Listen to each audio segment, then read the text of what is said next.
Assalamualaikum warahmatullahi wabarakatuh. Alhamdulillah, alhamdulillahi rabbil alamin.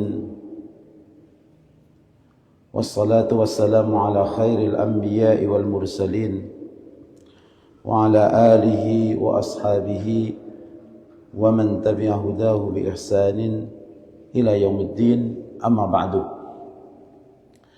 Faya ikhwatal iman, ayyuhal muslimun wal muslimat, azani Allah wa iyyakum ajma'in, usikum wa nafsi bi taqwallahi azza wa jal, faqad faza al-muttaqun.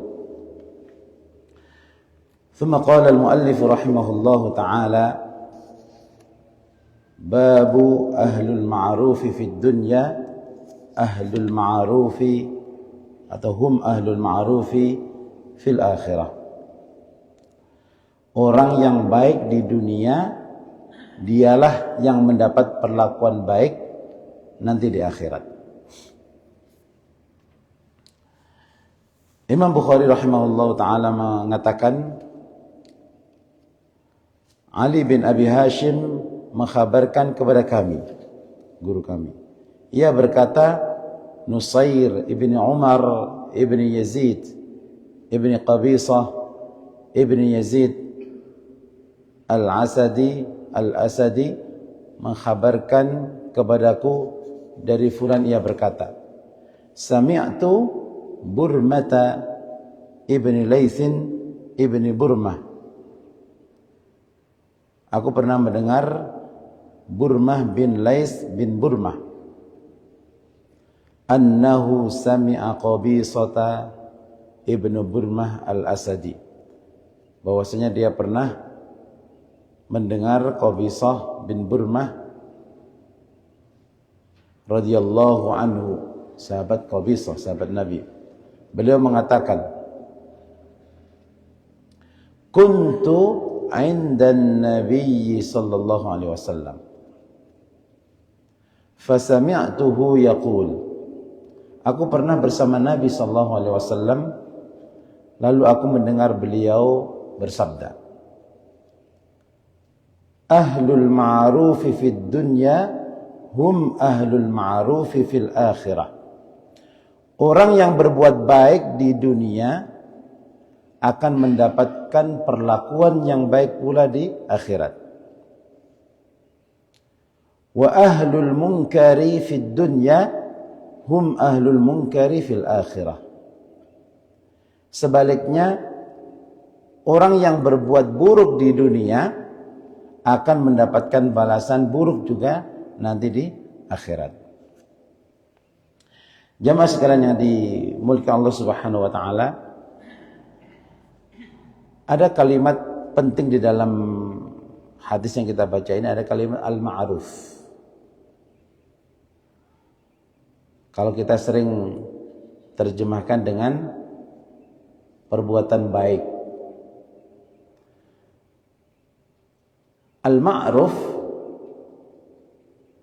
adalah segala sesuatu yang dianggap baik dan dihalalkan oleh Allah Subhanahu wa ta'ala dalam syariatnya. Jadi sekali lagi, yang dinamakan al-ma'ruf, segala sesuatu yang dianggap baik oleh syariat ini, dihalalkan oleh Allah. Walaupun mungkin kebanyakan orang menganggap itu bukan yang baik.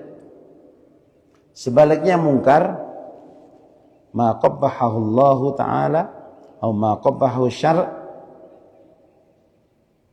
wa in fa'alahu an-nas. Sedangkan mungkar adalah sesuatu yang dianggap mungkar oleh Allah Subhanahu wa ta'ala, walaupun mungkin kebanyakan orang mengatakan itu bukan mungkar. Bisa jadi. Maka standarnya adalah kemungkaran itu sesuatu yang dianggap buruk. Ya, ma qabbahahu asy-syara', yang dianggap buruk oleh syariat dan dibenci serta diharamkan oleh Allah Subhanahu wa ta'ala. Nah, kaitannya dengan hadis ini supaya kita tidak salah memahami al-ma'ruf. Karena kalau ma'ruf itu hanya kebanyakan orang yang melaksanakan, maka sudah diingatkan oleh Allah Subhanahu wa taala dalam surat Al-An'am, wa in tuti' aktsara man fil ard yudilluk. Dan bila kamu standarnya hanya mengikuti kebanyakan orang di muka bumi ini, maka kamu akan tersesat. Apalagi kita tahu bahwasanya badal islamu ghariban wa sayaudu ghariban. Orang berbuat baik itu, orang jujur itu sesuatu yang susah sekali. Banyak orang yang jujur dianggap tidak sesuai dengan kebanyakan orang. Maka standar daripada kema'rufan dan kemungkaran sebagaimana dijelaskan para ulama adalah sesuatu yang dianggap baik dan dihalalkan oleh Allah, itulah yang dinamakan ma'ruf. Sedangkan yang mungkar sesuatu yang dianggap buruk dan diharamkan oleh Allah Subhanahu wa taala. Nah, dalam hadis ini Syekh Al-Albani rahimahullah ta'ala mengatakan hadis ini seolah-olah merupakan tafsiran dari firman Allah Subhanahu wa ta'ala, faman ya'mal mithqala dzarratin khairan yarah. Siapapun yang melakukan amal kebaikan meski sebesar dzarrah, maka ia akan melihat balasannya. Dan ingat, Allah Subhanahu wa ta'ala itu selalu membalas dengan suatu balasan yang lebih baik. Ya. Maka diingatkan, kalau hambaku mengingatku dalam dirinya, maka aku akan mengingatnya dalam diriku dengan lebih baik. Artinya akan diberikan ampunan oleh Allah Subhanahu wa ta'ala dan rahmatnya akan diturunkan kepadanya. Kalau hambaku mengingatku dalam keramaian, maka aku akan menyebutnya dalam keramaian yang lebih baik. Apabila hambaku dia mendekatkan diri kepadaku dengan satu jengkal, maka aku akan datang kepadanya dengan satu hasta. Begitulah seterusnya sampai kalau hambaku datang kepadaku jalan kaki, aku akan menemuinya dengan berlari. Artinya Allah Subhanahu wa ta'ala akan selalu membalas suatu amalan dengan yang lebih baik. Faman ya'mal mithqala dzarratin khairan yarah. Maksudnya, barang siapa yang berbuat kebaikan, ya kema'rufan tadi, kepada orang lain ketika di dunia, maka ia akan memperoleh kebaikan tersebut dari Allah Subhanahu wa ta'ala di akhirat kelak. Begitu pula sebaliknya, siapapun yang melakukan kemungkaran, keburukan di dunia ini, maka ia akan memperoleh hal yang serupa nanti di akhirat.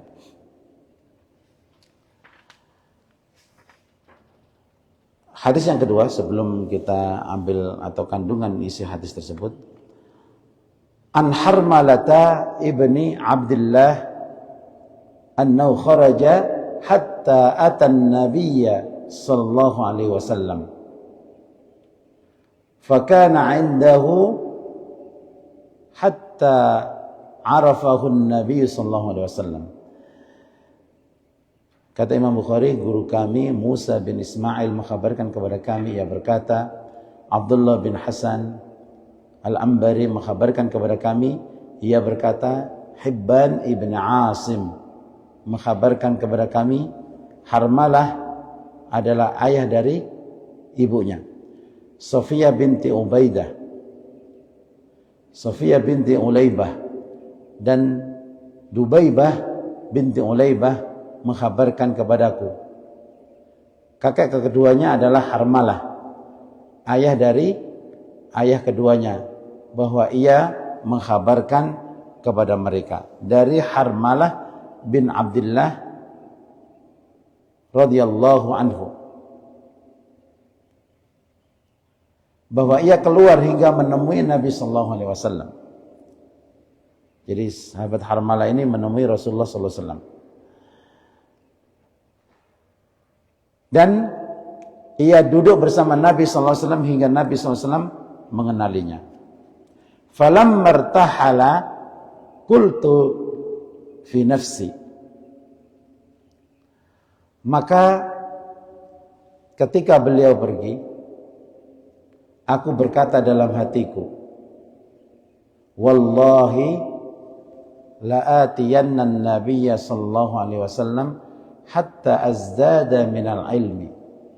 Demi Allah aku akan datang menemui Nabi lagi sallallahu alaihi wasallam agar ilmuku bertambah. Faji'tu amshi hatta qumtu baina yadayhi faqultu. Lalu aku datang dengan berjalan kaki sehingga aku berdiri di depan Nabi sallallahu alaihi wasallam. Faqultu. Lalu aku berkata, "Ma ta'muruni a'mal." Apa yang engkau perintahkan kepadaku tentu aku akan mengerjakannya. Qala, Nabi SAW bersabda, "Ya Harmalatu, i'til ma'rufa wajtani bil munkara." Sekali lagi, i'til ma'rufa wajtani bil munkara. Lakukanlah kebaikan dan jauhilah yang namanya kemungkaran. Tsumma raja'tu, kemudian aku pun pulang. Sudah dapat ilmu. Gitu. Hatta ji'tur rahilah. Sampai aku menuju ke ar-rahilah. Ar-rahilah biasanya kendaraan unta atau kuda. Tsumma aqbaltu hatta qumtu maqami qariban minhu. Kemudian aku kembali lagi mendekati Nabi sallallahu alaihi wasallam. Setelah dekat dengan beliau, faqultu, lalu aku memohon kepada Rasulullah lagi, "Ya Rasulullah, ma ta'muruni a'mal." Apa yang engkau perintahkan kepadaku, aku akan mengerjakan. Qala, Nabi SAW bersabda kembali, "Ya Harmalatu, i'til ma'rufa wajtani bil munkar." Sama dengan yang pertama. Lakukanlah sesuatu yang ma'ruf dan jauhilah olehmu kemungkaran. Wanzur ma yu'jib udhunaka ay yaqula lakal qaum idza kumta min indihim fa'tihi. Wanzuril ladzi tukrahu an yaqula lakal qaumu idza kumta min indihim fajtanibhu. Lalu Nabi SAW ketika Harmalah ketemu yang kedua kalinya, "Wahai Harmalah, lakukanlah kebaikan dan jauhilah kemungkaran dan perhatikan apa yang disukai oleh orang-orang atau kamu untuk engkau kerjakan yang engkau dengar ketika berada di dekat mereka. Maka lakukanlah. Perhatikan juga apa yang tidak disukai orang-orang ketika engkau mengerjakannya, dan engkau ketahui ketika duduk di dekat mereka, maka tinggalkanlah. Falamma raja'tu tafakkartu fa idza huma lam yada'a syai'an. Setelah pulang, aku fikirkan hal itu. Ternyata keduanya tidak meninggalkan kekurangan sedikit pun. Agak panjang hadisnya. Jamaah sekalian yang dimuliakan Allah Subhanahu wa taala, syahidnya adalah pesan Nabi, "I'til ma'rufa wajtanibil munkara." Lakukanlah sesuatu yang ma'ruf dan jauhilah yang namanya kemungkaran. Ketika kita di dunia, perbuatan itu hanya dua, ma'ruf dan mungkar. Maka dalam menjalani kehidupan ini, perhatikan. Kalau itu suatu yang ma'ruf, bismillah, lakukan. Tapi kalau sesuatu itu mungkar, tinggalkan dan jauhi. Kemudian dalam hadis yang kedua ini, ada pesan juga bahwasanya sahabat-sahabat Nabi itu luar biasa semangatnya dalam menuntut ilmu. Seperti sahabat Harmalah yang datang kepada Nabi, kemudian diajarkan satu ilmu, datang lagi dan ilmunya sama tadi. Dan demikianlah ya, ilmu itu jangan pernah mengatakan bahwasanya oh ini saya sudah pelajari. Terkadang ilmu itu sudah pernah kita dengar dan berulang-ulang. Dan Allah Subhanahu wa taala juga mengingatkan kepada kita, "Wa dzakkir fa inna dzikra tanfa'ul mu'minin." Dan berilah peringatan karena memang peringatan itu bermanfaat bagi orang-orang yang beriman. Kadang-kadang sama. Tadi yang disampaikan ini, besok lagi yang disampaikan ini. Maka disitulah yang perlu kita perhatikan. Jadi kema'rufan ya, sesuatu yang baik kalau itu dilakukan berulang-ulang akan mendapatkan kebaikan juga. Jangan sampai ketika kita melakukan sesuatu kemudian ini kan sudah kemarin. Ini kan sudah.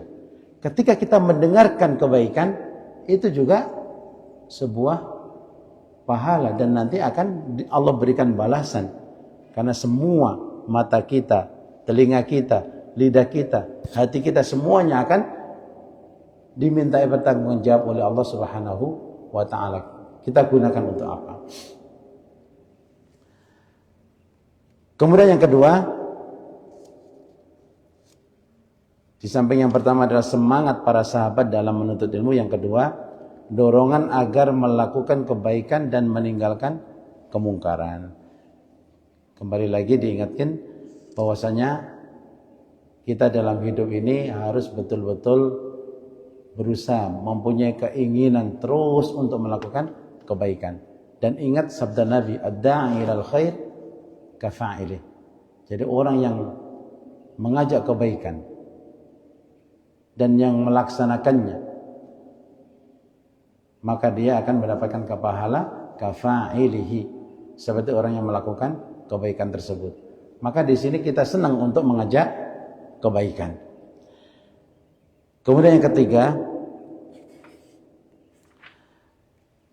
sesungguhnya manhaj yang benar dan yang mengantarkan ke jalan yang lurus, yaitu as-siratal mustaqim, serta kedudukan yang tinggal menganjurkan seseorang untuk berakhlak mulia dan menjauhi akhlak yang buruk. Jadi sekali yang terakhir ini bahwasanya manhaj para ulama yang benar adalah selalu menganjurkan kepada umat manusia ini untuk melakukan kebaikan, artinya berakhlak yang mulia. Dan tentu akhlak yang mulia inilah buah daripada iman dan ketakwaan seseorang. Maka dalam hadis Nabi, ittaqillaha haitsu ma kunta wa atbi sayyi'atal hasanatan tamhuha wa khaliqin nas bi khuluqin hasan. Jadi kalau seseorang itu beriman, bertakwa, dilihat di situ akhlaknya bagaimana. Maka dalam menjalani kehidupan di dunia ini, akhlak mulia ini harus selalu menjadi sesuatu yang kebiasaan kita yang harus kita ulang-ulang dan kita ulang-ulang dan sampai kita menghadap Allah Subhanahu wa taala. Jamaah sekalian yang dirahmati Allah Subhanahu wa taala, satu hadis lagi. Haddatsana Mu'tamir qala dzakartu li abi haditsin atau haditsa Abi Utsman an Salman radhiyallahu anhu annahu qala. Mu'tamir mengkhabarkan kepada kami, ia berkata, aku menyebutkan hadis Abu Utsman kepada ayahku yang aku dengar dari sahabat Salman Al-Farisi radhiyallahu anhu. Annahu qala, bahwasanya beliau menyampaikan hadis tersebut. Inna ahlal ma'rufi fid dunya hum ahlul ma'rufi fil akhirah. Sesungguhnya orang yang berbuat baik, berbuat ma'ruf di dunia, maka mereka akan mendapatkan perlakuan yang baik pula di akhirat. Faqala inni sami'tuhu min Abi Utsman yuhaddithuhu an Salman. Sesungguhnya aku mendengar hadis tersebut dari ayahku atau dari Abi Utsman. Dia menceritakannya dari sahabat Salman radhiyallahu anhu. Fa'araftu anna dzalika atau anna dzaka kadzaka. Maka aku pun tahu itu semuanya seperti itu. Fama haddastu bihi ahadan qad. Setelah itu aku tidak menceritakan hadis ini kepada siapapun. Jamaah sekalian yang dimuliakan Allah Subhanahu wa taala, sama dengan hadis yang sebelumnya, inti daripada pesan Nabi tersebut adalah hum ahlul ma'rufi fid dunya hum ahlul ma'rufi fil akhirah. Jadi apa yang kita lakukan daripada perbuatan-perbuatan yang ma'ruf, ya, yang dicintai oleh Allah, yang dianggap baik oleh Allah, yang dihalalkan oleh Allah, maka semuanya itu akan kita peroleh nanti di akhirat. Siapa orang-orang yang melakukan hal yang disebutkan tadi? Artinya sesuatu yang dihalalkan oleh Allah, yang disyariatkan oleh Allah, yang dianggap baik, adalah orang-orang yang selalu berusaha dalam kehidupan dunia ini untuk melakukan hal-hal yang baik. Ya. Maka kalau semua di antara kita ini memikirkan bagaimana saya berbuat baik di dunia ini, maka orang-orang akan menjadi baik semua, masyarakat akan menjadi baik. Maka akhlak yang menjadi buah daripada keimanan dan ketakwaan itu akan dirasakan. Ya. Maka ketika ini yang menjadi kebiasaan seseorang dalam melakukan kebaikan, maka masyarakat itu akan menjadi baik pula. Nah, kalau masyarakat menjadi baik, itulah akhlak. Maka semuanya akan memberikan manfaat kepada yang lainnya. Maka dalam pesan Nabi, khairukum anfa'ukum linnas. Sebaik-baik kalian adalah manusia yang paling banyak memberikan manfaat kepada manusia sesuai dengan kemampuannya. Ya. Ada yang memang Allah berikan bisa jadi imam, ya kebaikannya banyak, keutamaannya banyak. Ada yang diberikan suara bagus menjadi muadzin, kebaikannya banyak. Ada yang mampunya berzikir, ada yang mampunya banyak sedekah, ada yang kesemuanya sesuai dengan kemampuan masing-masing, tapi intinya satu, bagaimana seseorang tersebut dalam menjalani kehidupan dunia ini ingin selalu melakukan yang namanya al-ma'ruf, gitu ya. Al-ma'ruf dan menjauhi yang namanya al-munkar. Kalau itu yang kita lakukan, maka kita akan menjadi manusia-manusia yang baik, bukan hanya di dunia, tapi nanti kelak di akhirat ketika seorang bertemu Allah Subhanahu wa taala. Maka kita ajarkan kepada istri kita, anak kita, murid-murid kita, saudara-saudara kita, bagaimana menjalani kehidupan ini betul-betul selalu memikirkan yang ma'ruf dan meninggalkan yang mungkar. Mungkin itu saja pagi hari ini. Dan sebagai penutup, bahwasanya setiap kebaikan itu yang kita lakukan nilainya adalah sedekah. Selalu pikirkan itu. Karena memang Rasulullah SAW itu selalu memberi motivasi, kullu ma'rufin sedekah. Jadi setiap yang namanya ma'ruf itu nilainya adalah sedekah. Apa saja. Baca alhamdulillah, baik tak? Baik, sedekah. Baca takbir Allahu Akbar, sedekah. Baca tahmid, baca tasbih subhanallah, sedekah. Membantu seseorang ngangkatin mungkin kayak di parkiran, ya, sederhana, bantuin motornya ketika mau keluar susah dibantuin sehingga dia mudah tinggal keluar, sedekah. Jadi banyak, semua orang bisa melakukan yang namanya ma'ruf itu sesuai dengan kemampuannya. Maka pesan Nabi sekali lagi sebagai penutup, kullu ma'rufin sedekah. Mafhum mukhalafahnya, kebalikannya, kullu munkarin, setiap yang mungkar adalah dosa. Kalau setiap yang ma'ruf isinya sedekah, maka sesuatu yang mungkar kebalikannya, tidak ada nilainya, bahkan mendatangkan dosa. Saya kira itu saja. Mudah-mudahan Allah senantiasa memberikan kemampuan kepada kita untuk senantiasa melakukan yang ma'ruf dan meninggalkan yang mungkar. Hadanallahu wa iyyakum ajma'in. Wa sallallahu ala nabiyyina Muhammadin wa ala alihi wa sahbihi wa sallam. Walhamdulillahirabbil alamin. Assalamualaikum warahmatullahi wabarakatuh.